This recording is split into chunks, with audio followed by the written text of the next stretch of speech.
అలాగే గుడివాడ అమర్నాథ్ గారు రాష్ట్ర ఐటీ శాఖ మంత్రులు గుడివాడ అమర్నాథ్ గారు గతంలో అనకాపల్లి నుండి ప్రాతినిధ్యం వహించారు. ప్రస్తుతం గాజువాక నుండి పోటీ చేస్తున్నారు. వారు ఓటమి చవిచూడబోతా ఉన్నారు. అలాగే పినిపే విశ్వరూప్ గారు వారు అమలాపురం శాసనసభ నుండి పోటీ చేస్తున్నారు. వారు గెలవబోతా ఉన్నారు. అలాగే కారుమూరి నాగేశ్వరరావు గారు వారు తణుకు నుండి ప్రాతినిధ్యం వహిస్తా ఉన్నారు. వారు రాష్ట్ర మంత్రి. వారు ఓటమి చవిచూడబోతా ఉన్నారు. అలాగే చెల్లిపోయిన వేణుగోపాల్ గారు రాజమండ్రి రూరల్ నుండి ప్రాతినిధ్యం వహిస్తా ఉన్నారు. మంత్రి. వారు కూడా ఓటమి చవిచూడబోతా ఉన్నారు. దాడిశెట్టి రాజా వారు తుని అసెంబ్లీ నియోజకవర్గం నుండి ప్రాతినిధ్యం వహిస్తా ఉన్నారు. వారు గెలవబోతా ఉన్నారు. అలాగే కొట్టు సత్యనారాయణ రాష్ట్ర దేవాదాయ ధర్మాదాయ శాఖ మంత్రులు వారు తాడేపల్లిగూడెం నుండి వారు పోటీ చేసి ఉన్నారు. వారు ఓటమి చవిచూడబోతా ఉన్నారు. అలాగే శ్రీమతి తానేటి వనిత ప్రస్తుత ఆంధ్రప్రదేశ్ యొక్క హోంశాఖ మంత్రులు వారు గోపాలపురం నుండి గెలవబోతా ఉన్నారు స్వల్ప ఆధిక్యతతో. అలాగే జోగి రమేష్ గారు ప్రస్తుత రాష్ట్ర మంత్రి. వారు పెనమలూరు నియోజకవర్గం నుండి గతంలో పెడన నియోజకవర్గం నుండి శాసనసభ్యులుగా ఉన్నారు. ఈ ఎన్నికల కోసం పెనమలూరు నుండి పోటీ చేశారు. వారు గట్టి పోటీ ఎదుర్కొనబోతా ఉన్నారు. అలాగే అంబటి రాంబాబు గారు గుంటూరు జిల్లా ఇప్పటి పల్నాడు జిల్లా సత్తెనపల్లి నియోజకవర్గం నుండి ప్రాతినిధ్యం వహిస్తున్నారు. రాష్ట్ర జలవనరుల శాఖ మంత్రులు. వారు గట్టి పోటీ ఎదుర్కొనబోతా ఉన్నారు. అలాగే శ్రీమతి విడుదల రజని గతంలో చిలకలూరుపేట నియోజకవర్గం నుండి ప్రాతినిధ్యం వహించారు. ప్రస్తుతం గుంటూరు పశ్చిమ నియోజకవర్గం నుండి పోటీ చేస్తున్నారు. వారు గట్టి పోటీ ఎదుర్కొంటున్నారు. స్వల్ప తేడాతో ఓటమి చవిచూసే అవకాశం ఉంది. శ్రీ మేరుగ నాగార్జున గారు గతంలో గుంటూరు జిల్లా వేమూరు నియోజకవర్గం నుండి ప్రాతినిధ్యం వహించారు. ప్రస్తుతం ప్రకాశం జిల్లా సంతనూతలపాడు నుండి పోటీ చేస్తున్నారు. వారు గట్టి పోటీ ఎదుర్కొంటున్నారు. వారు స్వల్ప ఆధిక్యతతో గెలిచేటువంటి అవకాశం ఉంది. అలాగే ఆదిమూలపు సురేష్ గారు గతంలో విద్యాశాఖ మంత్రిగా పట్టణాభివృద్ధి శాఖ మంత్రిగా పనిచేస్తున్నారు. వారు ప్రస్తుతం కొండేపి అనేటువంటి నియోజకవర్గం నుండి పోటీ చేస్తున్నారు. వారు స్వల్ప ఓట్ల తేడాతో ఓటమి చవిచూసే అవకాశం ఉంది. అలాగే కాకాని గోవర్ధన్ రెడ్డి గారు ప్రస్తుత రాష్ట్ర వ్యవసాయ శాఖ మంత్రులు సర్వేపల్లి నుండి పోటీ చేస్తా ఉన్నారు. వారు గెలిచేటువంటి అవకాశం ఉన్నది. అలాగే బుగ్గన రాజేంద్రనాథ్ రెడ్డి గారు ఆర్థిక శాఖ మంత్రులు. వారు కర్నూలు జిల్లా డోన్ నుండి ప్రాతినిధ్యం వహిస్తా ఉన్నారు. వారు గెలిచే అవకాశం ఉన్నది. అలాగే కె అహ్మద్ బాషా గారు రాష్ట్ర ఉప ముఖ్యమంత్రి కడప అసెంబ్లీ నియోజకవర్గం నుండి పోటీ చేస్తా ఉన్నారు. వారు ఈ ఎన్నికల్లో స్వల్ప ఆధిక్యతతో గెలిచే అవకాశం ఉన్నది. శ్రీ పెద్దిరెడ్డి రామచంద్రారెడ్డి గారు సీనియర్ మంత్రివర్యులు పొంగనూరు అసెంబ్లీ స్థానం నుండి ప్రాతినిధ్యం వహిస్తా ఉన్నారు. వారు ఈ ఎన్నికల్లో భారీ మెజార్టీతో గెలిచేటువంటి అవకాశం ఉన్నది. అలాగే శ్రీమతి ఉషశ్రీ చరణ్ అనంతపురం జిల్లా పెనుగొండ నుండి పోటీ చేస్తా ఉన్నారు. వారు అతి స్వల్ప తేడాతో ఓటమి చవిచూసేటువంటి అవకాశం ఉన్నది. అలాగే గుమ్మనూరు జయరాం గారు వారు వైఎస్ఆర్ కాంగ్రెస్ పార్టీ వైఎస్ జగన్మోహన్ రెడ్డి గారి మంత్రివర్గంలో మంత్రిగా ఉంటూ సీట్ల సర్దుబాటులో వైఎస్ఆర్ కాంగ్రెస్ పార్టీ నుండి బయటికి వెళ్లి తెలుగుదేశం పార్టీలో చేరి అనంతపురం జిల్లా గుంతకల్లి నుండి పోటీ చేయడం జరిగింది. తెలుగుదేశం పార్టీ అభ్యర్థిగా వారు గుంతకల్లి నుండి ఓటమి చవి చూడనున్నారు. అలాగే శ్రీమతి ఆర్కే రోజా ప్రముఖ సినీ నటి అండ్ మంత్రివర్యురాలు. వారు చిత్తూరు జిల్లా నగరి నియోజకవర్గం నుండి ఓటమి చవి చూడబోతా ఉన్నారు.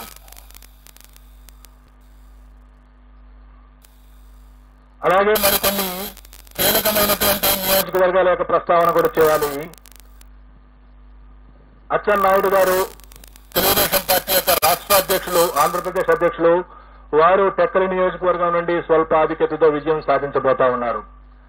అలాగే వల్లభనేని వంశీ గత 2 సంవత్సరాలుగా కొన్ని వివాదాల కారణంగా ప్రముఖంగా వార్తల్లో వ్యక్తిన వ్యక్తి.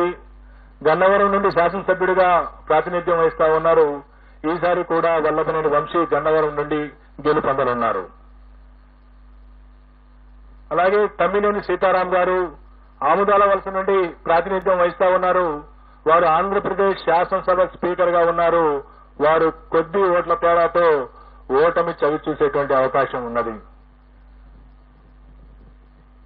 అలాగే రఘురామకృష్ణరాజు గారు, కనుమూరి రఘురామకృష్ణరాజు గారు ప్రస్తుతం నర్సాపురం నుండి ఎంపీగా ఉంటూ ఇటీవల తెలుగుదేశం పార్టీలో చేరి ఉండి నుండి శాసనసభకు పోటీ చేయడం జరిగింది. వారు ఉండి నుండి గెలుపొందబోతా ఉన్నారు. అలాగే బూడి ముత్యాల నాయుడు గారు, వారు ప్రస్తుతం ఆంధ్రప్రదేశ్ ఉప ముఖ్యమంత్రిగా ఉన్నారు. వారు అనకాపల్లి నుండి, గతంలో వారు మాడుగుల నుండి శాసనసభ్యులుగా ఉన్నారు. ఈ ఎన్నికల్లో అనకాపల్లి నుండి పార్లమెంటు సభ్యులుగా పోటీ చేస్తున్నారు. వారు భారతీయ జనతా పార్టీ అభ్యర్థి సీఎం రమేష్ చేతిలో ఓటమి చవిచూడనున్నారు. అలాగే వైఎస్ఆర్ కాంగ్రెస్ పార్టీ యొక్క ముఖ్య నాయకులు శ్రీ విజయసాయి రెడ్డి గారు, వారు నెల్లూరు పార్లమెంటు నుండి పోటీ చేయడం జరిగింది. వారు నెల్లూరు పార్లమెంటు నుండి ఓటమి చవిచూడబోతా ఉన్నారు. రాష్ట్రంలో హోరాహోరీ పోటీ జరిగినటువంటి పార్లమెంటులో అమలాపురం పార్లమెంటు, రాజమండ్రి పార్లమెంటు, నర్సరావుపేట పార్లమెంటులో ఫలితం కేవలం 2 లేదా 3% లోబడి ఉండబోతా ఉంది. ఈ విధంగా రాష్ట్రంలో ఉన్నటువంటి 4 రాజకీయ పార్టీల యొక్క ముఖ్య నాయకుల యొక్క గెలుపు ఓటముల్ని మనం చర్చించుకున్న తర్వాత ఈ ఎన్నికల్లో కీలకమైనటువంటి అంశాలను కూడా నేను ప్రస్తావించవలసి ఉంటుంది. తెలుగుదేశం పార్టీ గత 5 సంవత్సరాల నుండి ప్రతిపక్షంలో ఉన్న కారణంగా గత 2019 శాసనసభ ఎన్నికల్లో చరిత్రలో ఎప్పుడు లేని విధంగా 10% మించినటువంటి ఓట్ల తేడాతో ఓడినటువంటి కారణంగా పొత్తు తప్పదు అని తెలుసుకున్నటువంటి పార్టీ నాయకత్వం జనసేన పార్టీని పొత్తులోకి ఆహ్వానించడం, ఆ తర్వాత కూడా గెలుపుకు కేవలం జనసేన మాత్రమే కాదు, మరొక బలమైనటువంటి రాజకీయ పక్షం యొక్క అవసరం ఉన్నదని తెలుసుకుని భారతీయ జనతా పార్టీతో కూడా చివరి వరకు పొత్తు కోసం ప్రయత్నం చేసి భారతీయ జనతా పార్టీని కూడా పొత్తులో కలుపుకున్నటువంటి పరిస్థితిని రాష్ట్ర ప్రజలందరూ చూశారు. ఒకవైపు ఈ రాష్ట్ర ముఖ్యమంత్రి వైఎస్ఆర్ కాంగ్రెస్ పార్టీ అధ్యక్షుడు వైఎస్ జగన్మోహన్ రెడ్డి సంక్రాంతి నాటికే అభ్యర్థుల్ని 90% మందిని ప్రకటించేసి నియోజకవర్గాల వారీగా, జిల్లాల వారీగా, ప్రాంతాల వారీగా సిద్ధం వంటి సభలను ఏర్పాటు చేసుకుని ప్రజల్లోకి పోతా ఉంటే ప్రతిపక్ష కూటమి సీట్ల సర్దుబాటు, ఆ సీట్లలో ఏ అభ్యర్థిని నిలబెట్టాలి అనేటువంటి విషయంలోనే ఆల్మోస్ట్ నామినేషన్స్ వరకు ఆగినటువంటి పరిస్థితిని మనం చూశాం. అదే కాకుండా గత 5 సంవత్సరాల్లో కరోనా కాలాన్ని తీసివేయగా మిగతా కాలంలో ఈ రాష్ట్ర ప్రభుత్వం అవలంబించినటువంటి నూతన విధానాలు, వాలంటీర్ వ్యవస్థ ద్వారా ప్రతి ఇంటి గడప వద్దకు ప్రభుత్వ సేవలను చేర్చడం ఏదైతే ఉందో, ఇది నేను గతంలో కూడా చెప్పాను. ఈసారి ఎన్నికల్లో అది కీలక పాత్ర పోషించబోతా ఉంది. 71% మంది గ్రామీణ ప్రజానీకం ఉన్నటువంటి ఆంధ్రప్రదేశ్లో ఏ గ్రామంలోనైనా సరే ప్రభుత్వం ద్వారా ఏదైనా పథకం లబ్ధి పొందాలన్నా, ప్రభుత్వానికి సంబంధించినటువంటి ఏదైనా సంక్షేమ అభివృద్ధి కార్యక్రమం పొందాలన్నా ఆ గ్రామ స్థాయి నాయకుడి దగ్గరకో, మండల స్థాయి నాయకుడి దగ్గరకో వెళ్లాల్సినటువంటి పరిస్థితి. ఈ వాలంటీర్ వ్యవస్థ ద్వారా ఆ పరిస్థితి నుండి మార్పు తీసుకొచ్చినటువంటి వైరాన్ని ఈ రాష్ట్ర ప్రజలు అభినందించారు. ఏ ప్రభుత్వ పథకం కావాలన్నా, ఏ ప్రభుత్వానికి సంబంధించినటువంటి ప్రయోజనం జరగాలన్నా వాలంటీరే ఇంటి దగ్గరకు వచ్చి సేవలు అందించేటువంటి ఒక వినూత్న కార్యక్రమం ఈ రాష్ట్ర ప్రజల్లో ఆత్మగౌరవం పెంచింది అనడానికి ఏమాత్రం సందేహం లేదు. దానితో పాటు గతంలో ఉన్న 31 లక్షల పెన్షన్దారులను 64 లక్షలకు పెంచడం, గత ప్రభుత్వం కేవలం చివరి 2 నెలల్లో ఇచ్చినటువంటి 2,000 రూపాయలతో పోల్చుకుంటే ఈ 5 సంవత్సరాల పాటు 2,000 రూపాయల నుండి 3,000 రూపాయలకు పెన్షన్ ఇవ్వటం, దీంతో పాటు గ్రామ సచివాలయ వ్యవస్థ ద్వారా అనేక రకాల ప్రభుత్వ ప్రయోజనాలను మన గ్రామం వద్దకే తీసుకొచ్చారనేటువంటి భావన గ్రామీణ ప్రాంత ప్రజల్లో పెరగటం, వీటన్నిటికి మించి ప్రతి 2 నెలలకో 3 నెలలకో మహిళల ఖాతాల్లో ప్రభుత్వం జమ చేస్తున్నటువంటి వేలాది రూపాయలు గ్రామీణ ఆర్థిక వ్యవస్థ విషయంలో గ్రామీణ ప్రజానీకం ఆర్థికంగా వారికి వెసులుబాటు కల్పించే విషయంలో ఈ ప్రభుత్వం విజయం సాధించింది. ఈ ప్రభుత్వానికి సుమారుగా 56% మంది మహిళలు తిరిగి ఎన్నుకోవడానికి మొన్న ఓటు వేశారు. ఈ రాష్ట్రంలో ఉన్నటువంటి అన్ని వర్గాల మహిళల్లో ఎస్సీ, ఎస్టీ, బీసీ, మైనార్టీలు అనేది కాదు, ఓవరాల్ గా మహిళల్ని శాంపిల్ గా తీసుకుంటే 56% మంది మహిళలు ఈ పార్టీకి, వైఎస్ఆర్ కాంగ్రెస్ పార్టీకి ఓటు వేసినటువంటి పరిస్థితి. కేవలం 42% మంది మాత్రమే తెలుగుదేశం పార్టీ కూటమికి మహిళల్లో ఓటు పడింది. అలాగే పురుషుల్లో ఎన్డీఏ కూటమి ఆధిక్యత సాధించింది. సుమారుగా మహిళల్లో 13 నుండి 14% వైఎస్ఆర్ కాంగ్రెస్ పార్టీ ఆధిక్యత సాధిస్తే, పురుషుల్లో వైఎస్ఆర్ కాంగ్రెస్ పార్టీ కేవలం 45.35% పరిమితమైంది. తెలుగుదేశం కూటమి 51.56%. అంటే సుమారుగా 6% మగవాళ్లలో తెలుగుదేశం పార్టీకి ఓట్లు ఎక్కువ పడటం మనం చూశాం. ఒకవైపు రాష్ట్రంలో మహిళల సంఖ్య ఎక్కువగా ఉండటం, మొన్న జరిగిన ఎన్నికల్లో 4,78,000 ఓట్లు, సుమారుగా 1.43% మంది మహిళలు పురుషుల కంటే అదనంగా ఓటు వేయటం, ఆ అదనంగా ఓటు వేసినటువంటి మహిళల్లో సుమారుగా 56% మంది వైఎస్ఆర్ కాంగ్రెస్ పార్టీకి ఓటు వేయడంతో పాటుగా వైఎస్ఆర్ కాంగ్రెస్ పార్టీకి వెన్నుదన్నుగా నిలిచినటువంటి ఎస్సీ, ఎస్టీ, మైనారిటీ వర్గాలతో పాటుగా ఈ గత 4 ఏళ్లుగా ఈ ప్రభుత్వం అనుసరించినటువంటి అనేక అభివృద్ధి, గ్రామీణ ప్రాంతాల్లో అభివృద్ధి, అలాగే సంక్షేమ కార్యక్రమాలు, డైరెక్ట్ బెనిఫిట్ స్కీమ్స్ కారణంగా బీసీలలో కూడా వైఎస్ఆర్ కాంగ్రెస్ పార్టీ గణనీయమైనటువంటి ఓట్లు సాధించింది.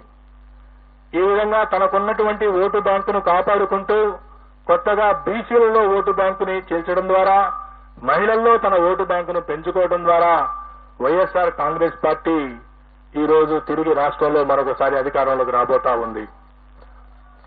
వైఎస్ఆర్ కాంగ్రెస్ పార్టీ ఆంధ్రప్రదేశ్ లో మే 13వ తేదీన జరిగినటువంటి ఎన్నికల్లో 49.41% ఓట్లను సాధించి 94 నుండి 104 అసెంబ్లీ స్థానాల్లో గెలవబోతా ఉంది. అలాగే తెలుగుదేశం పార్టీ కూటమి 47.55% ఓట్లను సాధించి కేవలం 71 నుండి 81 స్థానాలకు పరిమితం కాబోతా ఉంది. ఇతర పార్టీలు, ఇండిపెండెంట్ అభ్యర్థులు 3.04% ఓట్లకు పరిమితం కాబోతా ఉన్నాయి. సుమారుగా 2% ఓట్ల ఆధిక్యతతో తెలుగుదేశం పార్టీ కూటమి కంటే సుమారుగా 20-25 స్థానాల్లో వైఎస్ఆర్ కాంగ్రెస్ పార్టీ ఆధిక్యత సాధించి మరొకసారి ప్రభుత్వాన్ని ఏర్పాటు చేయబోతా ఉంది. అలాగే పార్లమెంటు విషయానికొస్తే ఆంధ్రప్రదేశ్ లో ఉన్నటువంటి 25 పార్లమెంటు స్థానాల్లో 48.29% ఓట్లను సాధించి వైఎస్ఆర్ కాంగ్రెస్ పార్టీ 13 నుండి 15 పార్లమెంటు స్థానాలను గెలవబోతా ఉంది. అలాగే తెలుగుదేశం కూటమి 47.68 ఓట్ల శాతాన్ని సాధించి 10 నుండి 12 పార్లమెంటు స్థానాల్ని గెలవనున్నది. 4.03% ఓట్లు కాంగ్రెస్ పార్టీ మరియు ఇతర పార్టీలకు లభించినాయి. ఏ పార్టీకి కూడా ఇంకా వేరే పార్టీలకు సీట్లు లభించేటువంటి అవకాశం లేదు.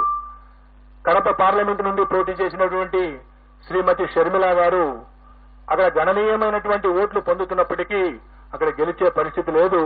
వారికి అక్కడ డిపాజిట్ కూడా దక్కేటువంటి పరిస్థితి లేదు. ఆవిడ సుమారు 12% ఓట్లకి పరిమితం కాబోతా ఉన్నది. ఈ విధంగా కాంగ్రెస్ పార్టీ సుమారుగా 3% ఓట్లు పార్లమెంటు స్థానాల్లో చీల్చిన కారణంగా వైఎస్ఆర్ కాంగ్రెస్ పార్టీ గెలవలసినటువంటి మరో 3 స్థానాల్ని కోల్పోబోతా ఉంది. అయినప్పటికీ ఎన్డీఏ కూటమి కంటే కూడా 2-3 పార్లమెంటు స్థానాలను అధికంగా సాధించబోతా ఉంది. సుమారుగా 13 నుండి 15 స్థానాలు వైఎస్ఆర్సీపీ, 10 నుండి 12 స్థానాలు టీడీపీ కూటమి సాధించబోతా ఉంది. సో ఈ విధంగా ఆంధ్రప్రదేశ్, తెలంగాణలో జరిగినటువంటి హోరాహోరీగా జరిగినటువంటి ఎన్నికల యొక్క ఫలితాలు జూన్ 4వ తేదీన ఉండబోతా ఉన్నాయి.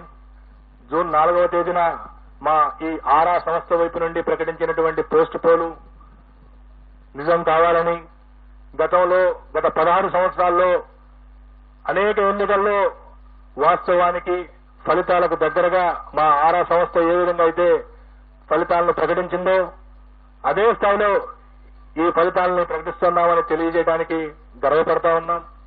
అనేక రకాల ఒత్తిళ్లు, అనేక రకాల విమర్శలు అన్ని మా ప్రొఫెషన్ లో భాగంగా ఎప్పుడు వస్తూనే ఉంటాయి. ఎప్పుడు కూడా ఎటువంటి ప్రభావాలకు లోను కాకుండా సంస్థను సంస్థగా మేము నమ్మినటువంటి వృత్తిని వృత్తిగా భావించి ఎన్నికల కంటే ముందు ఏదైనా లీకులు ఇవ్వమని ప్రకటించమని ఎన్ని రాజకీయ పార్టీలు కోరినప్పటికీ ఎక్కడా ప్రతిస్పందించకుండా, ఒక్క ఓటర్ను కూడా ప్రభావితం చేయకుండా పోలింగ్ ముగిసిన తర్వాత సుమారు 21-22 రోజుల తర్వాత మేము ఈ ఫలితాలని మీ ముందు పెడుతున్నాము. కాబట్టి ఈ ఫలితాల ద్వారా ఎవరూ కూడా ఎటువంటి ఫలితాలు వచ్చే వరకు 4వ తేదీ ఫలితాలు వచ్చే వరకు ఆందోళన చెందవలసిన అవసరం లేదు. మరీ ముఖ్యంగా బెట్టింగులు లాంటి ప్రమాదకరమైనటువంటి వాటి జోలికి పోవద్దని చెప్పి మీడియా ద్వారా రాష్ట్ర ప్రజలందరికీ విజ్ఞప్తి చేస్తూ ముగిస్తున్నాను. ధన్యవాదాలు.